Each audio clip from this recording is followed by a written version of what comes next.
अस्सलाम वालेकुम। खुल के बोल के साथ मैं हूं एतजाज नकी। आज के प्रोग्राम में हम जिक्र करेंगे कि फैसल वाडा और मुस्तफ़ा कमाल की माफ़ी जो है आज सुप्रीम कोर्ट में उस केस में जो है वो मंजूर की गई है। फैसल वाडा ने आज ना सिर्फ माफ़ी मांगी बल्कि सुप्रीम कोर्ट के हाथे में सजदा रेज भी हुए हैं। इसका जिक्र करेंगे। इसके साथ साथ मीडिया को भी तौहीन अदालत के नोटिस जारी किए गए हैं। साथ साथ हम बात करेंगे कि बिजली की एक जानिब कीमतें बढ़ रही हैं और दूसरी जानिब हुकूमत जो है वो पहले ये दावे करती रही कि 100 यूनिट या 300 यूनिट तक मुफ्त बिजली फराम करेंगे, मगर उस पर अमल दरामद दिखाई नहीं दे रहा। इसमें IPPs का क्या किरदार है और हुकूमत के पास क्या प्लान है, इसके साथ साथ हम जिक्र करेंगे कि कौमी असम्बली में 16,887 अरब रुपए का वफाकी बजट भी मंजूर कर लिया गया है, मगर इसमें टैक्सेस की भरमार है। पैनलिस्ट में हमारे साथ मौजूद हैं सुहेल इकबाल भट्टी, जुबैर अली खान, सफीना खान और उमर दराज कोंदल। मैं अपने तमाम पैनलिस्ट को वेलकम करता हूं।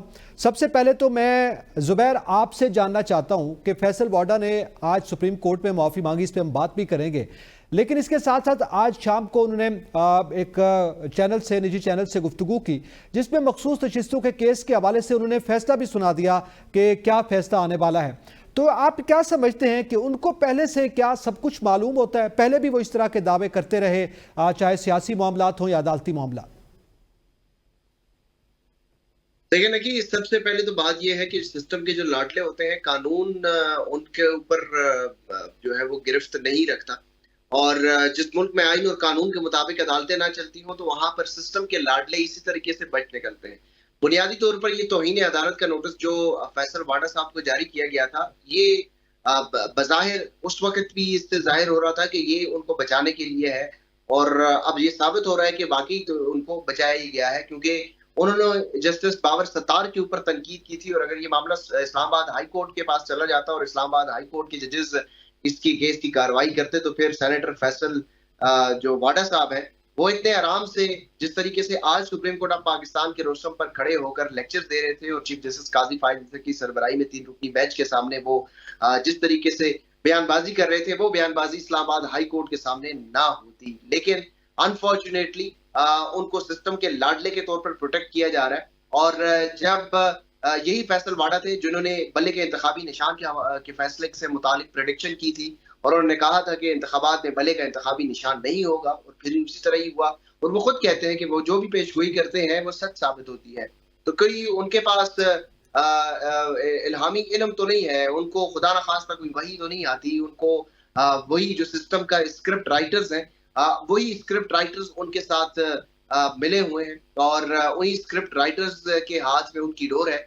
तो इसीलिए वो स्क्रिप्ट राइटर्स के साथ, और जो जिस कबीले से, जिस आजाद कबीले से उनका ताल्लुक है, वो आजाद कबीला उनको सारी चीजें जो है वो पहले से मालूम होती हैं, और इसलिए आज उन्होंने मखसूस नशिस्तों का फैसला जो है वो भी सुना दिया है।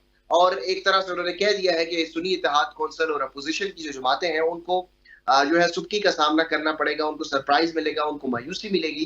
तो जो फैसल वाडा अदालतों में जो केसेस हैं उनसे मुताल्लिक खुद ऐसी प्रेडिक्शन करते हो, उन फैसल वाडा के ऊपर तौहीन अदालत केस की कार्रवाई क्या होनी थी। और फिर चीफ जस्टिस काजी फाइज ईसा ने भी वही किया, बजाय फैसल वाडा के खिलाफ कोई कार्रवाई, चले अगर नहीं भी करनी थी, तौहीन अदालत केस की कार्रवाई में रिस्ट्रेंट का मुजाहरा अमूमी तौर पर हम यही देखते हैं कि अदालतें करती हैं, लेकिन वो सारी जो तोपों का रुख था वो मीडिया हाउसेस की तरफ मोड़ दिया गया। ये बड़ा इंटरेस्टिंग, अच्छा, ये बड़ा अहम सवाल है। बिल्कुल सही, सादा नहीं है, ये सादा नहीं है, यकीनन इस पे मजीद भी बात करते हैं। तो एक शॉर्ट सा कमेंट इसके ऊपर मैं जरूर कर दूं।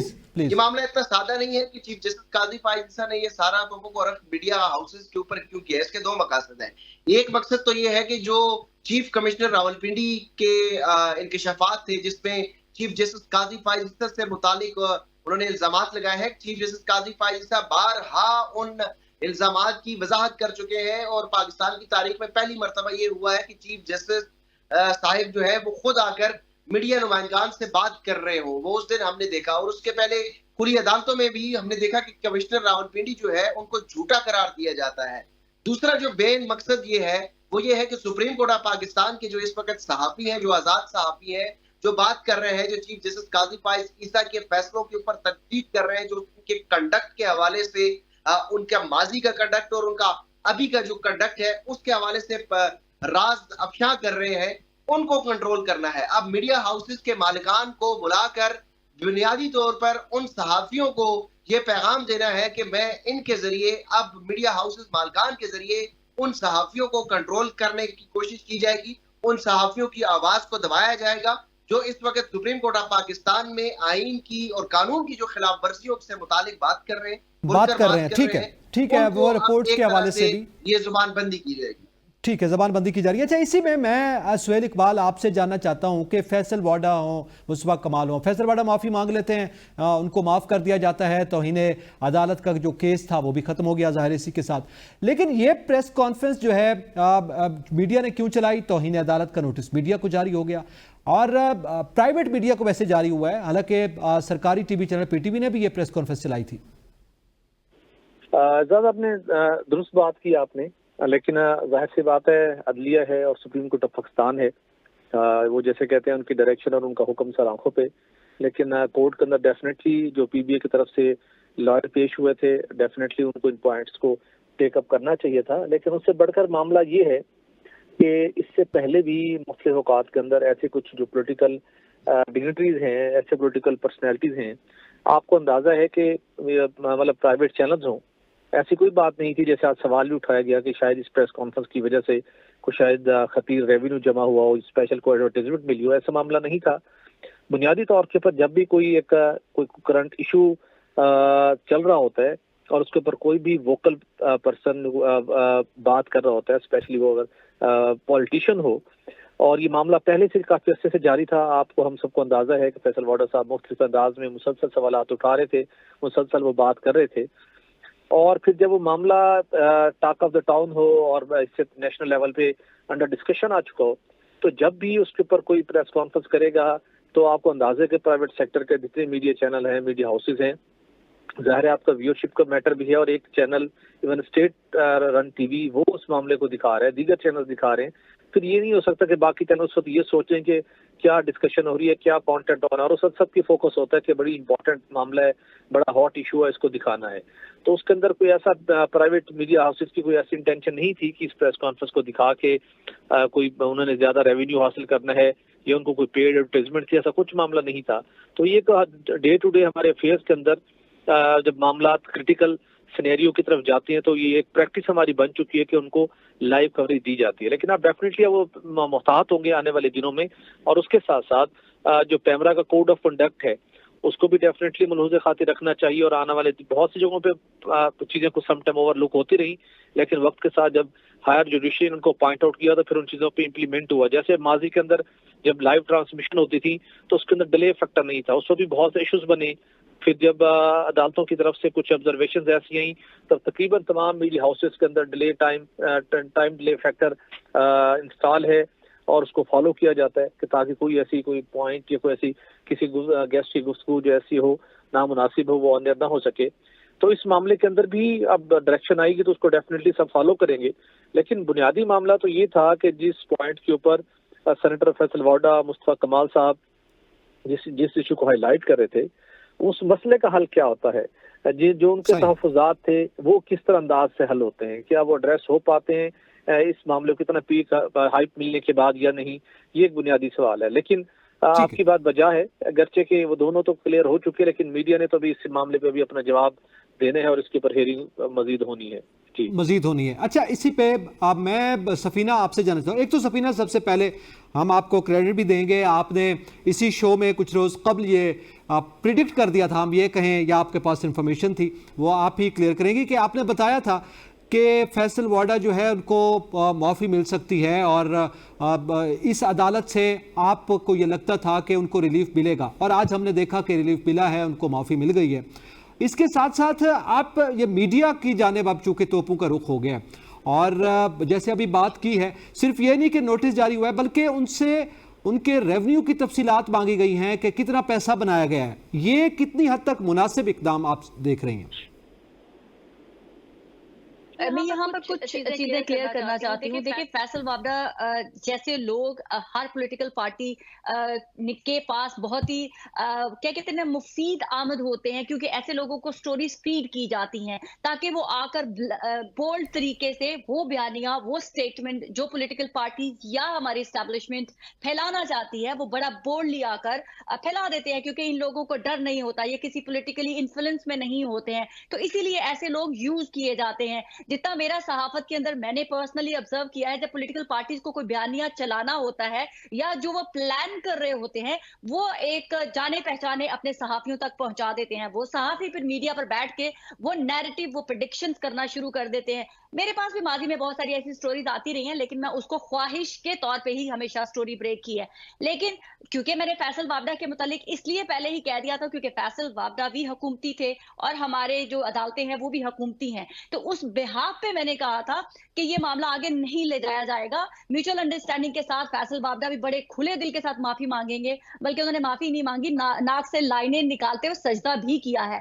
तो ये आप कहें उन्होंने 10 हाथ आगे जाकर काम किया है, तो माफी मांगी और उधर से माफ कर दिया गया, ये होना ही था।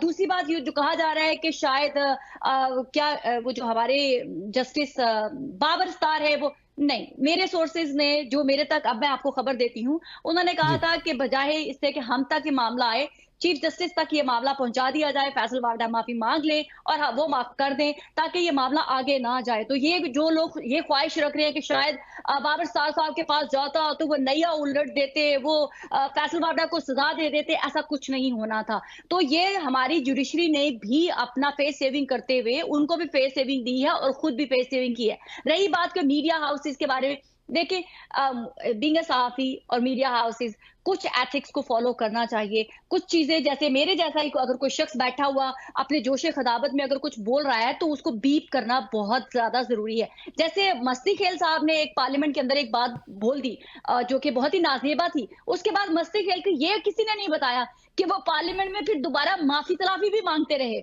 लिटरली हाथ जोड़ के वो माफी मांगते रहे, लेकिन ये ना सोशल मीडिया पे खबर चली, ना ही मीडिया ने ये हाईलाइट किया, क्योंकि ऐसे लोगों को उछालना, सोशल मीडिया पे वायरल करना, और मीडिया को भी फिर लगता है कि शायद इससे व्यूअरशिप ज्यादा होगी, तो इससे जरा कंट्रोल करना चाहिए। और फ्यूचर में भी हमारे मीडिया हाउसेस को क्या जरूरत पड़ी है किसी का कहा हुआ अपने गले डलवाने का, बीप करें, सही है, बिल्कुल ठीक है। यानी उनको आप समझती हैं कि रूल्स एंड रेगुलेशंस पे अमल भी करना चाहिए। रूल्स एंड रेगुलेशन, मैं खुद रूल्स एंड रेगुलेशन को फॉलो करती हूँ, तो मैं चाहती हूँ सारे करें। ठीक है, मैं उमर दराज आपसे जानना चाहूँगा कि आज जब ये गुफ्तगू हो रही थी और तर्जमान पीटीआई हैं रऊफ हसन, उनका नाम सामने आया ऑनरेबल चीफ जस्टिस के सामने, तो उन्होंने पहले तो पूछा ये कौन है, फिर उसके बाद ना सिर्फ पहचाने बल्कि उनके भाई की पहचान के हवाले से भी उन्होंने जिक्र खुद ही कर दिया, यानी उनको नहीं उनके भाई तक को भी वो पहचानते हैं। तो क्या ये आम तौर पे हम आप कार्रवाई देखते हैं, कवरेज भी करते हैं, क्या ये रवैया होता है कि ये हाईलाइट करने के लिए कि पूछा जाता है वकील से कि ये शख्सियत कौन है, इवन कि आप जानते हो, या ये सिर्फ हमें यहाँ पे देखने में मिल रहा है? सवाल पूछने का मकसद तो यही होता है कि वो इन चीजों से आगाह नहीं है या वो पार्टी नहीं है, लेकिन उन्हें ये पता होता है कि कौन किसका भाई है और उसके भाई को कितने करोड़ का रिलीफ मिला है। तो रिलीफ मेरिट के ऊपर मिला, अगर आपने मेरिट के ऊपर दिया है तो फिर इस बात को ताना तो नहीं होना चाहिए, और किसी भाई का आपस में क्या मसला है उसके ऊपर भी नहीं, क्योंकि हम यही सुनते आए हैं कि ये मामला कोर्ट के सामने चूंकि जेर समात नहीं है तो इसके ऊपर बात नहीं करनी चाहिए। लेकिन हमने देखा कि आज जो कुछ कोर्ट के अंदर हुआ है, अगर उसके लिए लफ्ज स्ट्रेंज इस्तेमाल किया जाए तो वो कहना गलत नहीं होगा। जिस तरीके से चीजों को, ज़ाहिर अदालत है वो जो चाहे कर सकती है, जब एपेक्स कोर्ट होती है उसके लिए ज़ाहिर कोई हद या लिमिट तो नहीं होती, वो जैसे चाहे। लेकिन मैं हैरान हूँ, जिस तरह आप खुद सवाल कर रहे थे कि ठीक है अब टीवी चैनल्स के ऊपर, मीडिया के ऊपर गुस्सा जरूर कीजिए। मुझे याद है कि लाहौर का एक निजी होटल था और चंद साल पहले चीफ जस्टिस साहब, जब वो चीफ जस्टिस नहीं थे, तो वो मीडिया की आज़ादी की बात भी कर रहे थे, इवन वो जो मीडिया फ्रीडम का इंडेक्स नंबर है वो भी बता रहे थे। अब उन्हें लगता है कि पाकिस्तान के अंदर दो ही मसाइल की शायद वजह है, एक सोशल मीडिया है और फिर जो रिवायती किस्म का मीडिया है, वो चाहे इलेक्ट्रॉनिक मीडिया हो या प्रिंट मीडिया हो, वो उससे जुड़ा हुआ है। लेकिन उस मीडिया में पीटीवी नहीं आता, यानी अगर कोई प्रेस कॉन्फ्रेंस निजी चैनल करे तो वो तो तौहीन आमेज कंटेंट है, लेकिन कोई हुकूमत का चैनल, रियासत का चैनल वो सब कुछ दिखाए तो उसके ऊपर किसी किस्म की तौहीन लागू नहीं होती। फिर एक और भी बात है, आइंदा मेरे ख्याल से हम ये तय कर रहे हैं कि जनाब आइंदा कातिल को कुछ नहीं कहा जाएगा। जिस आला से जिसको आला कत्ल कहते हैं, आइंदा वो बनाने वाला जो आला कत्ल है या वो जो कोई आला बनाता है या जो आला है उसको जुर्म तस्वर किया जाएगा। ये सारी की सारी बहस तो ये है कि प्रेस कॉन्फ्रेंस हुई क्यों है, इस प्रेस कॉन्फ्रेंस का कंटेंट क्या है। मीडिया के ऊपर गुस्सा निकालना, ये वो पंजाबी वाली कहावत ही है कि आप गिरते तो गधे से हैं लेकिन गुस्सा आपको बिहार के ऊपर सारा उतार देते हैं, तो ये वो वाली सूरत हाल है। आप जरूर ये करें, इस मीडिया के ऊपर उनसे एडवर्टीजमेंट के मुतालिक भी जरूर करें, लेकिन सबको पता था। देखिए फैसल वावड़ा जो है वो इतने धड़ल्ले से क्यों बात करते हैं, ये पेशगोइयां का जिक्र हो रहे थे, वो तो अभी कह रहे हैं एक मामला सब जुडिस है, कोर्ट के सामने पड़ा हुआ है मखसूस नशिस्तों का। मैं देख रहा था शहजाद के शो में बैठे हुए थे, वो कह रहे थे कि जनाब बहुत मायूसी होगी, लेकिन हमारी बदकिस्मती ये है कि जो फैसल वावड़ा कहते हैं वो बात होती भी है, और उसकी वजह ये है कि मैं नहीं बोल दी मेरा यार बोलदा, ये वो वाली कैफियत है कि फैसल वावड़ा शायद अल्फाज तो वो इस्तेमाल कर रहे होते हैं, ज़ाहिरन चेहरा तो वो होते हैं, लेकिन पैगाम कहीं और से होता है। और फिर जिस तरह से आज चीफ जस्टिस साहब के सामने बात ही खत्म कर दी उमर भाई, मैं नहीं बोलती मेरा यार बोलता, बस वो बोल रहे थे।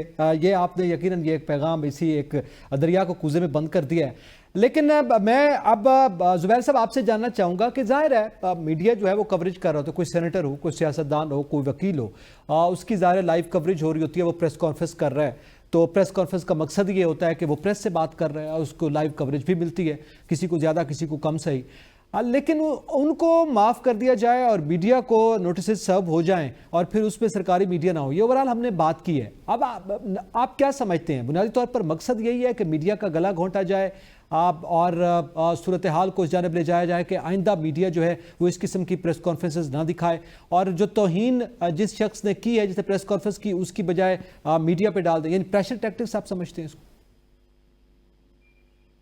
देखिए ये मामला मीडिया की जो एथिक्स की हद तक बात है ना, मीडिया को एथिक्स फॉलो करने चाहिए। हम कभी भी ये बात नहीं करते कि मीडिया जो है या हम सहाफ़ी जो है वो किसी भी रेगुलेशन से या कानून कायदे से आज़ाद हैं।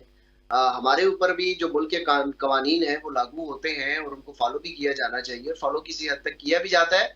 और मैं इस चीज़ का भी एतराफ़ करूँगा कि काफ़ी किसी हद तक जो है वो एथिक्स को नहीं भी फॉलो किया जाता। कहीं ना कहीं मीडिया जो है वो कहीं ना कहीं वो भी खुद को कानून से बालातर कभी कभी जरूर समझ लेता है, जो कि नहीं होना चाहिए। लेकिन इस सब चीज का जो मकसद है वो मीडिया को लगाम डालना है। इस सब का मकसद कानून की हुक्मरानी नहीं है।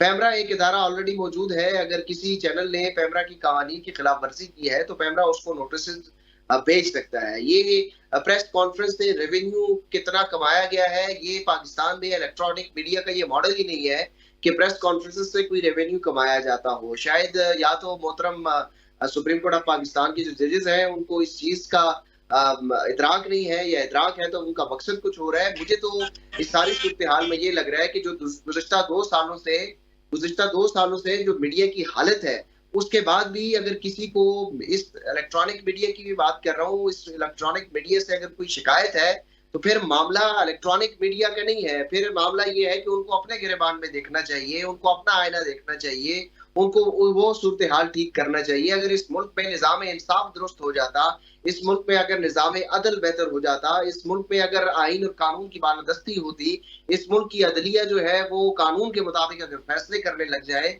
तो तमाम इदारे जो है मैं समझता हूँ को बिल्कुल ठीक काम करने लग जाएंगे। सिर्फ और सिर्फ निज़ाम अदल को दुरुस्त करने की बात है। मीडिया के जो इदारे हैं वो खुद ब खुद ही ठीक हो जाएंगे। आप अदल करें, आप इंसाफ करें। इस वक्त जो इस केस में तौहीन अदालत के नोटिस जारी करने का मामला है, उसमें सिर्फ और सिर्फ 2 बुनियादी मकासद हैं। एक, चीफ कमिश्नर रावलपिंडी की जो प्रेस कॉन्फ्रेंसेस दिखाई गई, उसको टारगेट करना है, उसको जो है वो काउंटर करना है कि क्यों मीडिया ने चीफ कमिश्नर रावलपिंडी की जो प्रेस कॉन्फ्रेंस है वो बराह रास्त दिखाई गई। और दूसरा मकसद ये है कि मालिकान के जरिए उन सहाफियों को कंट्रोल करना है जो सहाफी सुप्रीम कोर्ट ऑफ पाकिस्तान को कवर करते हैं, और supreme court of Pakistan control करने की आप समझते हैं उनसे मुतालिक वो हकायक अवाम के सामने लाते हैं जो कंट्रोल करने की कोशिश अवाम के सामने आज से पहले नहीं आए थे। ठीक है, एक दबाव बढ़ाने की भी बात है, आप ये बात करके साथ साथ एक और भी तशरीह उन्होंने की इसकी कमाई के हवाले से, उसका भी जिक्र करेंगे और अपने नेक्स्ट टॉपिक में बात करेंगे। यहाँ पे वक्त एक ब्रेक का साथ रहिएगा।